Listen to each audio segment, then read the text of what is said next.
Digital transformation is revolutionizing the public sector, enhancing services, increasing efficiency, and fostering citizen engagement, ultimately shaping smarter and more connected communities. Business Engineering is a leading consultancy on public sector strategy and transformation in both local and national environments. In episode 1 of the Business Engineering series on Future Cities Africa, I talk with Philip de Bruyn and Alan Yaxley, co-founders and managing directors at Business Engineering. We explore who they are, how they think strategically to solve complex problems faced by the public sector, a new perspective on digital transformation in local government, and much more. Philip, Alan, welcome. It's great to have you on the show. Can you give us an introduction to Business Engineering? Who are you and why does the work that you do matter? In 2003, Alan and I got together through a mutual friend and started looking at what was then the very beginning of electronic records management in South Africa at various levels. And what we quickly found is that the only real competition that we had in the market was from overseas organizations like OpenText, Hummingbird, and the like. Alan had started with the development of Collaborator probably in the late 90s, and we were readying an offering that looked very, very good, but we didn't have an installed base. And we then decided to, rightly or wrongly, to focus on the areas where we could see that statutory compliance was a key requirement. One of those areas was obviously the public sector. And what we decided was to start focusing on local government. And we took a few stabs in the beginning, started with a small initiative at Ekurhuleni, and we really cut our teeth at a few of these early customers, like the Dr. Ruthmore Party District Municipality in Vryburg in the Northwest. We heavily deployed within the Greater Northwest Province initially, and then that migrated to the offering that we are having today on a national basis. Our business changed in the sense that we have also become, or we're just in time for the whole digitization initiative that took off in the mid 2000s. So that's really what we're about today, is to look at the business-facing services of organizations, and then to work on the digitization of those processes and those services. As time evolved, we also started focusing where the basis was records management. Business process optimization became a significant component of that, to provide context to the record. So even though at our core we are still records managers, we look at the business processes that produces the record. I think what's also important is that what Alan's just mentioned is it's very important to understand that when we look at something like supply chain, for instance, within the whole supply chain management process, there are hundreds of records that are created. But because we focus on managing the business process, we ensure that we have a complete offering from where the idea was conceived until where the project's finally paid. That entire process is managed through a business process, and that's all sort of drops into this whole record management framework. But we can only do that because we manage the business process. So how did it all start for Business Engineering? Where are you today and what does the future hold? It's quite an interesting story how Philip and I met. We had a mutual friend and our accountant at the time. Now I'm talking 2001, 2002, around there. And my accountant constantly said, listen, I want you to meet these guys, talking about Philip and his business. But in business, you don't have time to meet.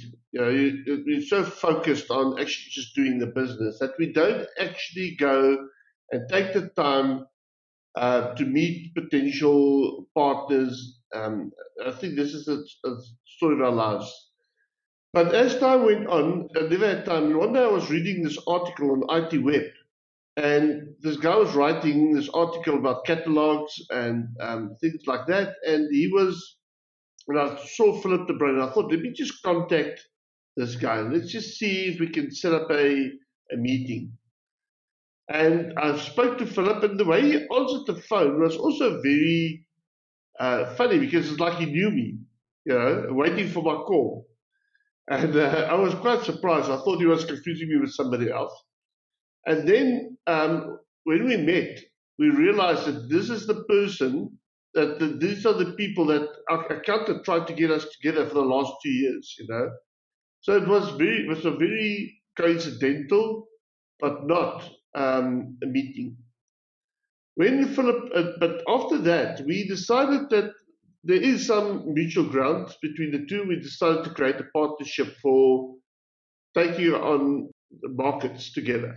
The first market, as Philip previously said, was the local government market. Compliance was a big issue in that market, and we thought that that would be the first focus point of our joint venture. But obviously that's been like 20 years ago. So through the last 20 years, we evolved as a business. We've been very successful in the business process optimization. It's just the evolution of the company. And as we evolve today still, that's how we met. In 2017, 2018, I think we took a joint decision, Alan and myself, after long deliberation, that we needed to expand our operational footprint. There were challenges coming in the market with regards to the deployment of MSCOA and a lot of restructuring in our space. And we then decided to buy an organization or acquire a company that operates a very successful financial system in local government, Phoenix ERP. So we acquired Vesta in 2018. We've integrated the business into the operations of business engineering. And we're very excited about the opportunity to now bring our solutions offerings to a new breed of customers. What's also exciting, and one of the convincing aspects of that transaction was that a lot of the customers that we are now doing the financial system at, we have been doing the collaborator business or the administrative support for many years. These include Cape Agulhas and Waterskloof and a host of municipalities, Prince Albert, Matsikama, etc. So it made sense for us to, as an expansion of our normal business operations, to actually include and to grow into that space. It stood us in very good stead. We're very excited about what we did there.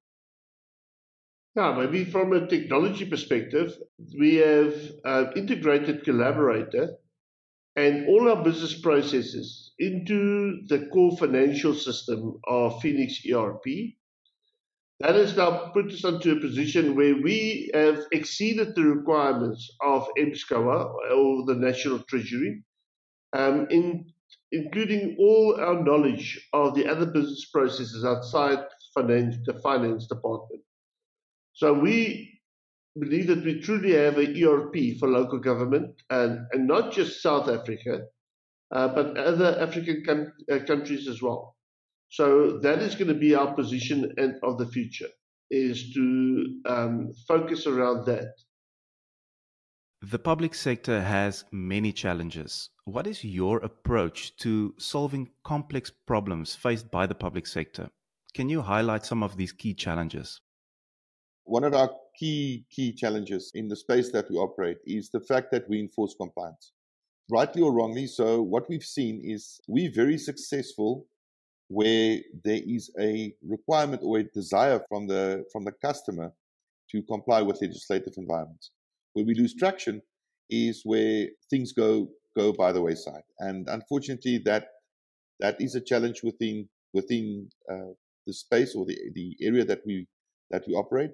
Because we focus on the business process side of it, we tend to try and circumnavigate those issues. One of the big challenges that we experience is what we refer to as domain knowledge. Domain knowledge is the understanding of a certain functional area within local government. When we started off in local government, we were very focused around records management, and we understood records management as a compliance item. But as time went on, you look at things like supply chain. committee management, building maintenance, those type of business processes or functional areas, what we do, those domains, we find them that if you don't have a strong domain knowledge around those areas, it becomes very difficult to solve problems in the municipality. Now, one would think that a supply chain process from one organization to the next organization is identical. But the first challenge that we found, it's not identical. You have, depending on the organizational structure of the organizations, they have different delegated authorities. They just do these processes differently. You know, some people are very strong, and when it comes to supply chain, they're very strong on the type of items they buy. They use things like catalogs, where other municipalities are not that sophisticated, and they're using what they refer to as free text purchasing. And it's very difficult. And one of the main obstacles is to identify the problem from the beginning, especially if you don't have the domain knowledge. We go into areas like engineering, where we don't have that understanding necessarily of the different problems that they experience. And therefore, you expect the customer to first teach you the business processes that's applicable and the way that it should be working. And it all depends on the individuals inside that municipality. So if you have a strong person that's a leader in that market, then they can quickly transfer the domain knowledge to you about what the business process should be doing.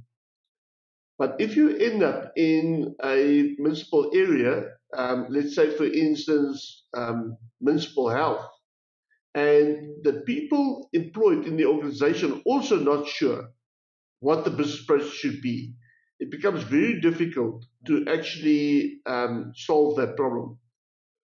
What has happened to us, and it's pure because we've been in this market now for 23 odd years, that we have built up such a large library of the different processes in the different municipalities. And so immediately when we go to a new municipality, we immediately match the type of processes that's going to be applicable to them. And that has been part of our success. But obviously, there's thousands of processes inside any organization. And to have an understanding of every one of them becomes a challenge for a consultant.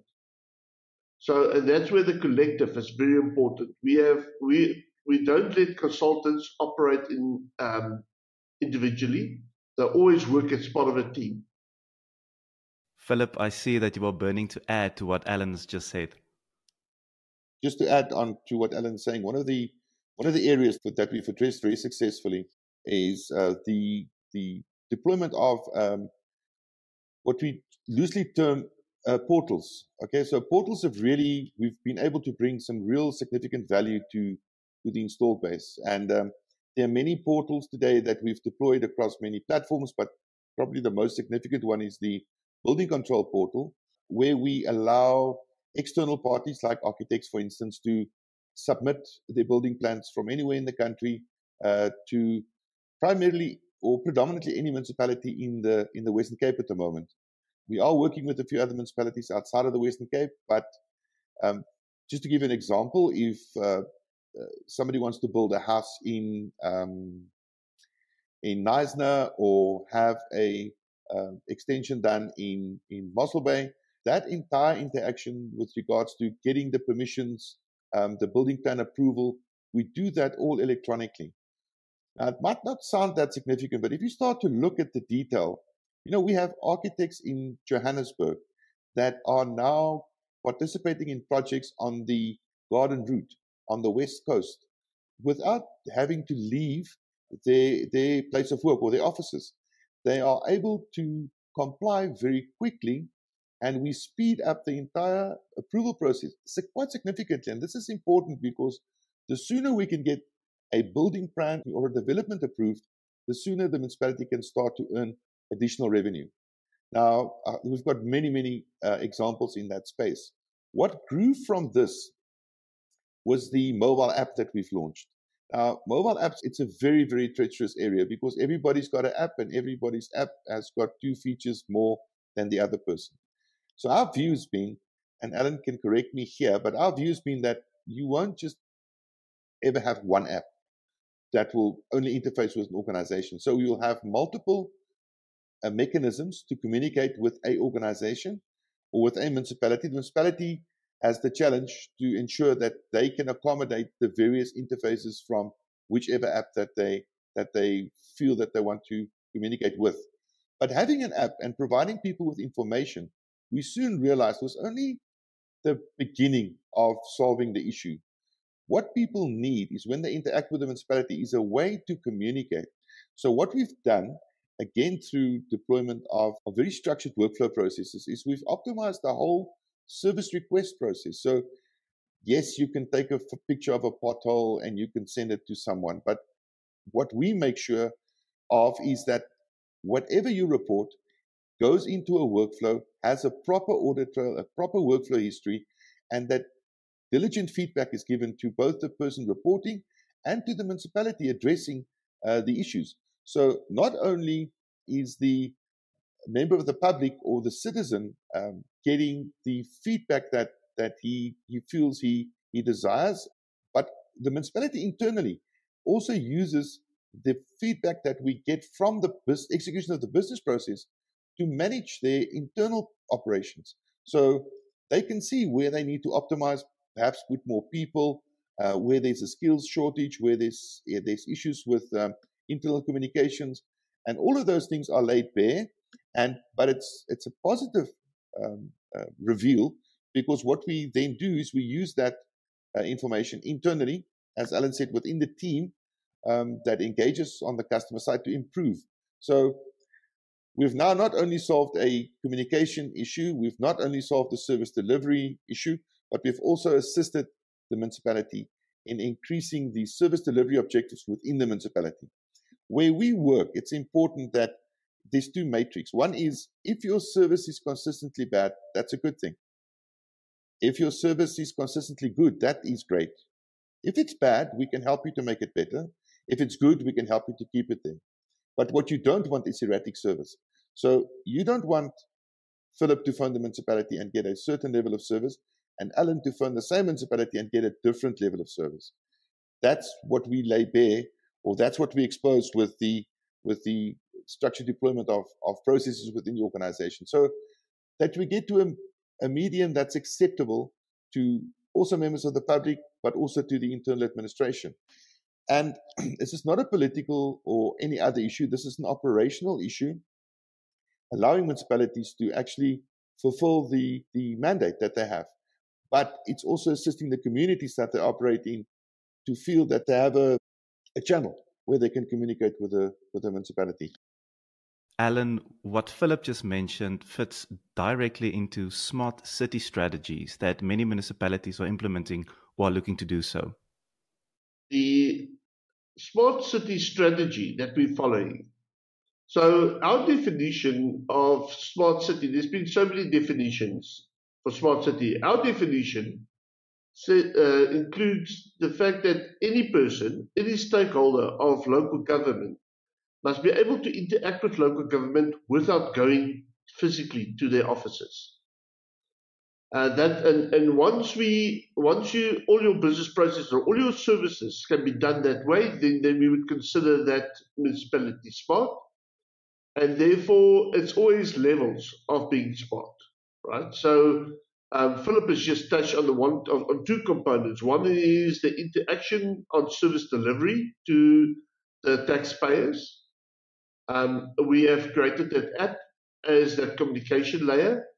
We've also created a citizen portal where citizens can log in to a website, and they can also, for more complex processes like digit applications, as well as rebate applications, payment arrangements, those type of applications can be done from that portal.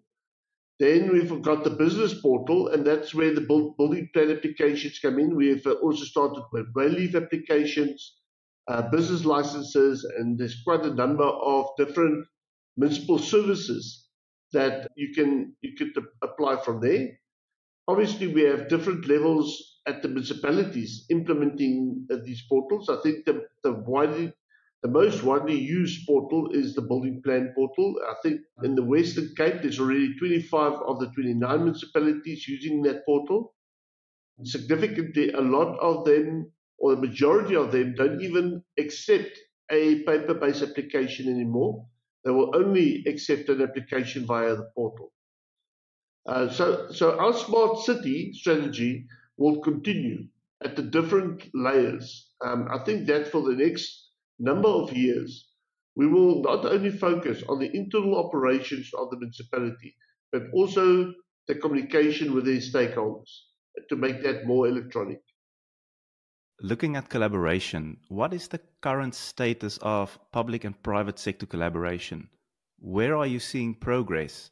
And where do we still have some challenges that needs to be addressed?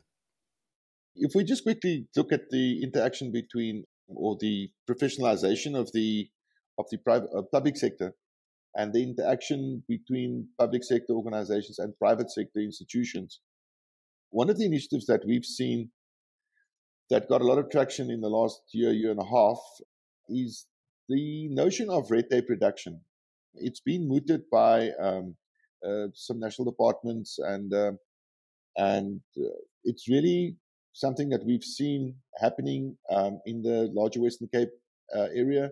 There's some initiatives in the Northern Cape happening at the moment, in KZN, where governmental institutions are focusing on reducing red tape, making it easier for people to interact with institutions. Now, primarily for service delivery at the lowest level happens at the municipal level.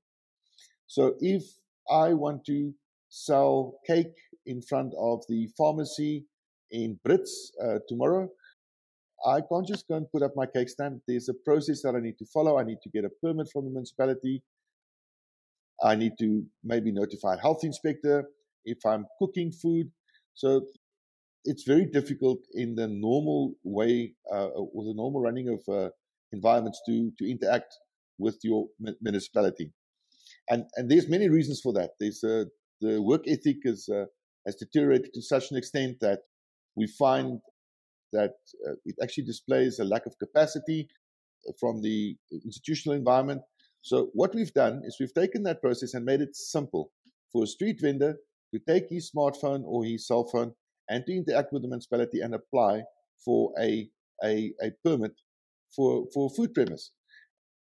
This is also demonstrated in the ability that we've created for organizations to deal with municipalities with regards to waste management and events management.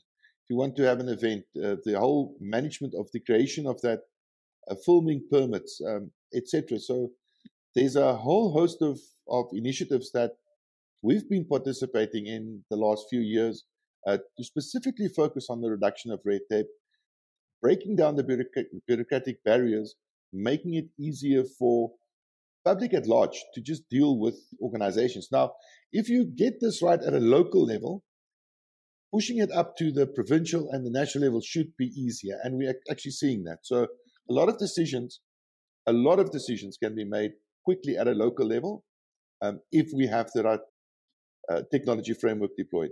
So that, small intervention at a higher level has a huge impact at the municipal level or at the local level. And I don't know if I've missed anything. I think if I can just expand on some of those issues, what we've also found is that if the collaboration between organs of state, for instance, when you do a building plan application and the application includes a location where public is involved, you have to have a district municipality to provide comments on that application. Typically what would happen is that you would apply the building plan application, send it to the local municipality. The local municipality will take it through its internal processes and then contact the district municipality, which will then provide comments on that same application. what we've done is we've integrated the business processes between a local municipality and the district municipality to make the complete experience electronic. So the local municipality would interact with the district municipality as if they were just a resource in as part of their business process. So we've made the process seamless, so that to improve the collaboration between local and district municipalities. Obviously, we have there's other problems. For instance, if you want to set up a business license, you have to apply to the local municipality and you have to apply to the district municipality if you're selling food. Those are the challenges that we would also like to address in the future, where if you would want to set up a business, that you would only do one application, and that application would automatically split to the different delegated authorities to provide a permit. So it's just there's still a way to go. Yeah, and I also think what Alan is discussing really speaks to the district development model. That is an initiative that was announced a few years ago. And the initiatives that we have here really supports that whole effort with regards to one of the other things I'm just thinking about this is it's exactly just to down to what Alan is saying. For instance, you might have a small municipality that does not have a building inspector, or you might have a small municipality that does not have an engineer, but a larger capacity municipality a few kilometers from there has those skills. So by deploying what we've just explained with regards to the portal, you can now take your building plan from municipality A, electronically give it to municipality B, ask for their input for the interpretation of the legislation, approval, bring it back to your municipality and carry on with the process. And the same for the district. There's certain instances where the district is the only authority. So disaster management, fire, health, etc. Those are designated or delegated authorities to the district. And what we do is we enable a municipality in the same district that might be 150 kilometers from the main center to actually interact with that municipality timelessly. So it's an interactive online process. Don't have to wait to travel to Beaufort West. You can actually do it today. So that's just some of the salient benefits that I think we sometimes overlook, but that are definitely there. Philip, Alan, in closing, can you share some of business engineering's success stories to date and some of the impacts that you have had? We have quite a number of municipalities or clients that we've been able to really have very deep and broad integration. Those municipalities include places like Mossel Bay, George, the Garden Route District, Drakensberg Municipality, JB Marks Municipality, Newcastle Municipality, where we're actually able to guide and dictate the service delivery, the quality of the service delivery processes together with the municipalities. It doesn't mean to say that the other municipalities that we work with are not mentionable or not showing great improvements. If we just had to highlight some of the larger municipalities that we work at, those would be some of them. We also have a district focus. So our district focus really centers around, I would like to use just the Overberg district as an example. So in the Overberg district, you've got Cape Agulhas, Theewaterskloof, Hoofstrand Municipality, Swellendam.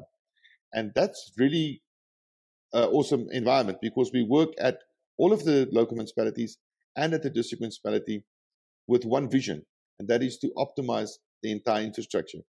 Very similar to what we've done at the Garden Route District Municipality and what we've been working on at Cape Winelands District Municipality. It's not only looking at one, but looking at the whole and making that better.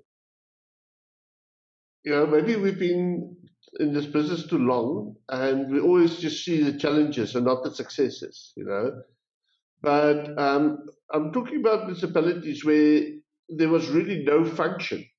And as we started employing various business processes, the service delivery is starting to happen. And service delivery are being improved. We receive compliments from our customers. I'll give you a typical example that Alwyn Zaiman at Swartland Municipality has said at multiple instances. He made a statement saying If it wasn't for Collaborator, he would need at least 3 times more people to operate his department. And that is the same sentiment we get from a lot of customers, is that once the business processes have been established, even the short staff, everybody has got short staff. So there is not enough people to operate in local government. And that they can now use those people more effectively in areas that requires more attention. So I think it's not always that obvious, our impact. Our impact is also not short term. Our impact is definitely long term. So you look at a municipality like Mossel Bay, that's now considered to be the best operating municipality in South Africa, Swartland municipality. Those are municipalities that we have been with for the last, I would say, 16 years, 17 years, where we've been involved optimizing Oeverstraat municipality. We've been there for, I don't know, how many years, more than 10. And that is the type of impact that we have as long term. A special thank you to Philip de Bruin and Alan Yaxley from Business Engineering for this insightful conversation on Future Cities Africa.